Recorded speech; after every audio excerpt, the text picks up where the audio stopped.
আসসালামু আলাইকুম ভিউয়ার্স, বাংলাদেশের সর্বশেষ আপডেট সংবাদে আপনাদের স্বাগত।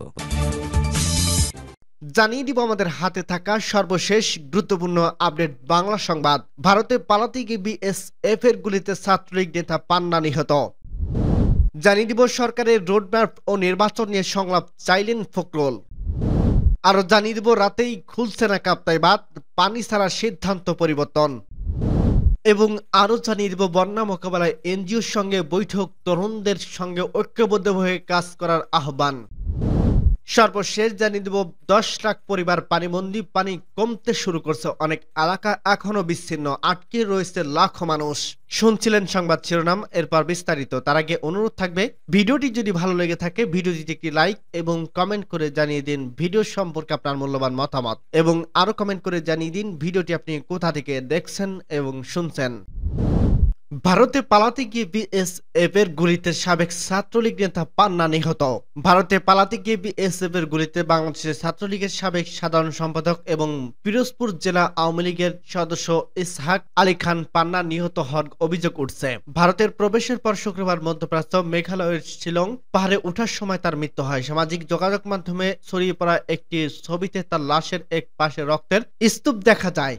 এছাড়া তার পায়ে রক্তের দাগ দেখা গেছে, তবে শরীরের দৃশ্যমান অংশে বুক, মুখ, হাত ও পায়ে গুলি বা আঘাতের চিহ্ন দেখা যায়নি। প্রত্যক্ষদর্শীদের তথ্য মতে ইসহাক আলী খান পান্না বিএসএফ এর গুলিতে মারা গেছেন। পরিবারের সদস্যরা জানিয়েছে পালিয়ে ভারতে প্রবেশের সময় তার মৃত্যু হয়েছে কিনা, অন্য কোনোভাবে তিনি মারা গেছেন সে বিষয়ে খোঁজখবর নেওয়া হচ্ছে। পান্নার মৃত্যুর খবর জানিয়ে শনিবার বিকেল থেকে ফেসবুকে শোক জানিয়ে তার বন্ধু বান্ধব, রাজনৈতিক কর্মীরা পোস্ট করছেন। পান্নার বড় ভাই শ্যালক জসিম উদ্দিন খানের সাথে ঘনিষ্ঠ সম্পর্ক ছিল তার। জসিম উদ্দিন জানিয়েছে 3 দিন আগে পান্নার সাথে তার ফোনে কথা হয়েছে। 25 জুলাই তিনি পিরোজপুর শহরের বাড়িতে এসে 2 দিন পর ফিরে যান। জসিমের দেওয়া তথ্য মতে বিভিন্ন মাধ্যমে তারা জানতে পেরে সিলেটের তামাবিল সীমান্ত দিয়ে ভারতে প্রবেশ করছিলেন পান্না। ওপারেই তার মৃত্যু হয়। সেটা গুলিতে নাকি স্ট্রোক জড়িত কারণে তা নিশ্চিত হতে পারেনি তারা। সীমান্তের ভারত প্রান্তের একটি থানায় তার লাশ রয়েছে বলে জানা গেছে।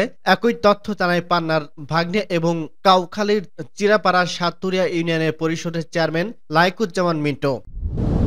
সরকারের রোডম্যাপ ও নির্বাচন নিয়ে সংলাপ চাইলেন ফখরুল। জাতীয় সংসদ নির্বাচন নিয়ে রাজনৈতিক দলগুলোর সঙ্গে অন্তর্বর্তী সরকারের অতি দ্রুত সংলাপ চেয়েছেন বিএনপির মহাসচিব মির্জা ফখরুল ইসলাম আলমগীর। তিনি বলেন, কয়েকজন ব্যক্তি সংস্কার তাদের বিশ্বাস নেই, নির্বাচন অবশ্যই সীমিত সময়ের মধ্যে করতে হবে। একই সঙ্গে সরকারের রোডম্যাপ ও জানতে চেয়েছে বিএনপির মহাসচিব।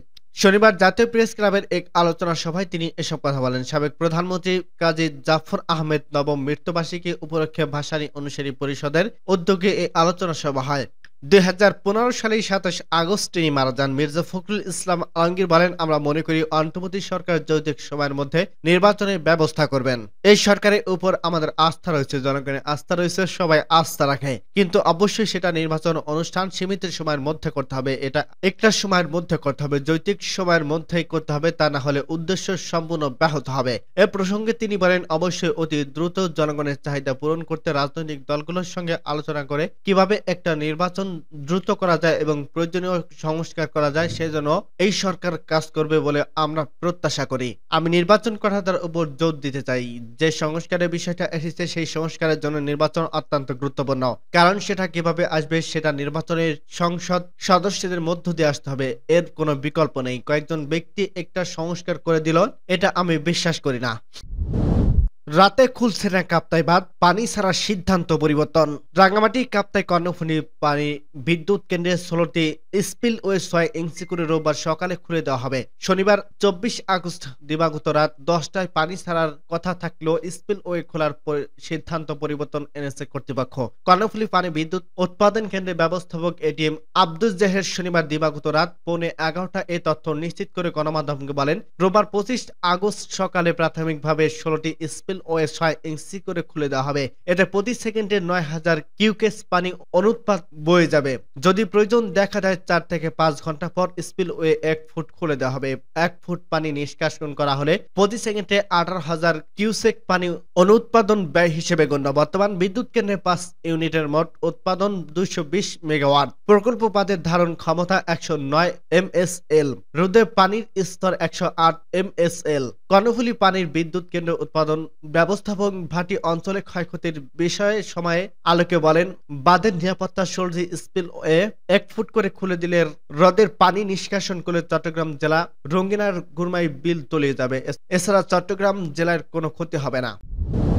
বন্যা মোকাবেলায় এনজিওর সঙ্গে বৈঠক, তরুণদের সঙ্গে ঐক্যবদ্ধভাবে কাজ করার আহ্বান। বন্যায় ক্ষয়ক্ষতি নিরূপণের পর দাতা সংস্থা এবং প্রবাসীদের মাধ্যমে অর্থ সংগ্রহ করে সম্মিলিতভাবে কাজ করা হবে। গতকাল প্রধান উপদেষ্টার সঙ্গে তারা বাসভবনে যমুনায় বেসরকারি বিভিন্ন সংস্থা এনজিও বৈঠকে এই সিদ্ধান্ত হয়। বৈঠকে বন্যার্তদের সহযোগিতায় তরুণদের সঙ্গে ঐক্যবদ্ধভাবে কাজ করতে দেশের মানুষকে ঝাঁপিয়ে পড়ার আহ্বান জানিয়েছেন অন্তর্বর্তী সরকারের প্রধান উপদেষ্টা ডক্টর মোহাম্মদ ইউনূস। এছাড়া দুর্গত এলাকায় বিদ্যুৎ ও ইন্টারনেট সংযোগ সহ দ্রুত মোবাইল সংযোগ সচল করার নির্দেশনা দেন প্রধান উপদেষ্টা। বৈঠকে বন্যা দুর্গতদের পুনর্বাসনের অর্থ সংগ্রহ ও সমন্বিত কার্যক্রমের উপর জোর দেওয়া হয়েছে এনজিওগুলোর পক্ষ থেকে। এছাড়া ত্রাণ কার্যক্রম পরিচালনার জন্য অঞ্চল ভাগ করে কাজ করার পরামর্শ দেন এনজিও প্রতিনিধিরা। বৈঠক শেষে যমুনার সামনে ব্র্যাকের প্রধান নির্বাহী পরিচালক আসিফ সালেহ সাংবাদিকদের বলেন, আমরা কয়েকটি বিষয় নিয়ে আলোচনা করছি। প্রথমত, কিভাবে সমন্বয়ের মাধ্যমে আরো সুনির্দিষ্টভাবে কাজ করা যায়। দ্বিতীয়ত, যারা কাজ করছে তাদের সবার মধ্যে কিভাবে সমন্বয় করা যায় এবং তৃতীয়ত, কিভাবে অর্থের ব্যবস্থা করা যায়, কেননা ক্ষতিগ্রস্তদের পুনর্বাসনের জন্য অনেক অর্থের প্রয়োজন আছে। প্রধান উপদেষ্টা আমাদের বলছেন তিনি দাতা সংস্থাগুলোর সঙ্গে কথা বলবেন। একই সঙ্গে ডোনারদের সঙ্গে সমন্বয়ের সুযোগ আছে। আমরা যদি এনজিও সেক্টর, ক্ষুদ্র ঋণ প্রতিষ্ঠা এবং সরকারি প্রতিষ্ঠানগুলোকে যৌথভাবে কাজ করতে পারি তাহলে আমাদের মধ্যে অনেক বেশি সমন্বয় হবে বলে মনে করছি। প্রধান উপদেষ্টার উদ্ধৃত দিয়ে প্রেস সচিব শফিকুল আলম বলেন, তরুণদের যে প্রেরণা এবং যে উদ্বেগ, এর সঙ্গে একাত্তা হয়ে দেশের মানুষ যেন বন্যার্তদের সহযোগিতায় ঝাঁপিয়ে পড়ে সে আহ্বান জানিয়েছেন প্রধান উপদেষ্টা। এক প্রশ্নের জবাবে প্রেস সচিব বলেন, বন্যায় পানি নামতে শুরু করছে। পানি নামার পরই মূলত কার্যক্রম পানিবাহিত রোগ, খাদ্যের ঘাটতি, ঘরবাড়ি পুনঃস্থাপন এবং ক্ষতিগ্রস্ত অবকাঠামো উন্নয়ন প্রয়োজন। এনজিওদের সঙ্গে নিয়ে এসব কাজ করার কথা বলছেন প্রধান উপদেষ্টা। 10 লাখ পরিবার পানিবন্দী, পানি কমতে শুরু করছে। অনেক এলাকা এখনো বিচ্ছিন্ন, আটকে পড়ছে লাখো মানুষ। বৃষ্টি কমে আসায় দেশের বন্যা পরিস্থিতি কিছুটা উন্নতি হয়েছে। অনেক জায়গায় পানি নামতে শুরু করছে। তবে ফেনী, নোয়াখালী, কুমিল্লায় অনেক উপজেলার পরিস্থিতি এখনো খারাপ। এর মধ্যে ফেনীর গ্রামাঞ্চলে অন্তত 1 লাখ মানুষ পানিবন্দী হয়ে আটকে আছেন। গতকাল শনিবার সন্ধ্যা পর্যন্ত ফেনীর বন্যা কবলিত এলাকায় মুঠোফোন নেটওয়ার্ক ভালোভাবে কাজ করছিল না। ফলে সেখানকার প্রকৃত পরিস্থিতি সম্পর্কে স্পষ্ট ধারণা পাওয়া যায়নি। বন্যা কবলিত এলাকাগুলোতে শুকনা খাবার এবং পানি সংকট দেখা দিয়েছে। অনেক জায়গায় স্বেচ্ছাসেবী ত্রাণ নিয়ে পৌঁছাতে পারছে না। সরকারি হিসেবে গতকাল সন্ধ্যা পর্যন্ত বন্যায় দেশে 18 জনের মৃত্যু হয়েছে। এর মধ্যে চট্টগ্রামে 5 জন, কুমিল্লায় 4 জন, নোয়াখালীতে 3 জন, কক্সবাজারে 3 জন, ব্রাহ্মণবাড়িয়া 1 জন, ফেনীতে 1 জন এবং লক্ষ্মীপুরে 1 জন মারা গেছে। দুর্যোগ ব্যবস্থাপনা ও ত্রাণ মন্ত্রণালয় জানিয়েছে 20 আগস্ট থেকে গতকাল পর্যন্ত দেশের 11টি জেলা বন্যায় আক্রান্ত হয়েছে। সেগুলো হলো ফেনী, কুমিল্লা, চট্টগ্রাম, খাগড়াছড়ি, নোয়াখালী, মৌলভীবাজার, হবিগঞ্জ, ব্রাহ্মণবাড়িয়া, সিলেট, লক্ষ্মীপুর ও কক্সবাজার। এইসব জেলায় 77টি উপজেলা আক্রান্ত হয়েছে। মোট 9,79,901টি পরিবার পানিবন্দী হয়ে পড়ছে। ক্ষতিগ্রস্ত লোকের সংখ্যা 50,93,530 জন।